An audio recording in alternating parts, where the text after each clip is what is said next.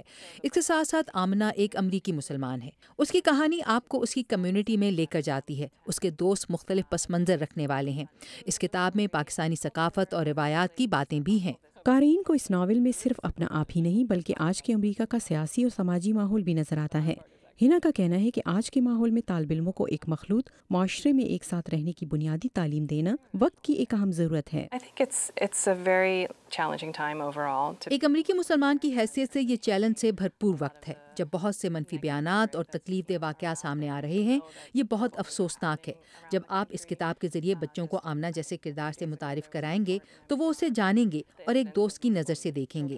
امید ہے کہ اس سے مسلمانوں کے بارے میں منفی نظریات دور کرنے میں مدد ملے گی۔ ہنا خان کا اپنا بچپن بھی آمنہ سے کچھ زیادہ مختلف نہیں تھا۔ ان کے والدین 50 کی دہائی میں امریکی ریاست میری لینڈ میں آباد ہوئے۔ As a child, I never saw myself. مجھے اس طرح کی کہانیاں لکھنے کا خیال اس لیے بھی آیا کیونکہ میں نے بچوں کے لیے ایسی کوئی کتاب نہیں دیکھی تھی جس میں میں خود کو دیکھ سکتی یا خود سے جوڑ سکتی، جس میں کوئی پاکستانی یا مسلمان کردار ہوتا۔ اس لیے میں نے یہ ضروری سمجھا کہ میں بچوں کے لیے ایسی کتابیں لکھوں جس میں وہ خود کو دیکھ سکیں یا اسے خود سے جوڑ سکیں۔ مصنفہ ہنا خان کا کہنا ہے کہ لائبریرینز اور ایجوکیٹرز ان کی اس کتاب کو مسلمانوں کے بارے میں جاننے اور ان کے بارے میں غلط فہمیوں کو دور کرنے کے ایک ذریعے کے طور پر استعمال کرنا چاہتے ہیں۔ اس کے علاوہ وہ اپنی اس کتاب کو اسکولوں میں بھی لے کر جانا چاہتی ہیں تاکہ کلاس روم میں اس پر تبادلہ خیال ہو سکے۔ اور آمنہ کی زبان سے ہنا خان جو کہنا چاہ رہی ہیں اسے بچے تو ضرور سمجھ رہے ہیں۔ میں محسوس کرتی ہوں کہ یہ میری ہی کہانی ہے۔ میرے لیے انتظار کرنا مشکل ہے کہ یہ جانوں کہ آگے کیا ہوا۔ ہنا نے اس سے پہلے بھی بچوں کے لیے کتابیں لکھی ہیں اور کتابوں کی ایک نئی سیریز زید سلیم پر بھی کام کر رہی ہیں۔ وہ امید کرتی ہیں کہ اس سے تارکین وطن اور خاص طور سے مسلمانوں کے متعلق لوگوں کی رائے میں مثبت تبدیلی آئے گی۔ اور ہنا خان کی کتابیں نائٹ آف دی مون اور اس رمضان کیورس جارج اور مسلم بک آف کلرز انٹرنیٹ کے علاوہ پاکستان کے بڑے بڑے بک سٹورز پر بھی دستیاب ہے۔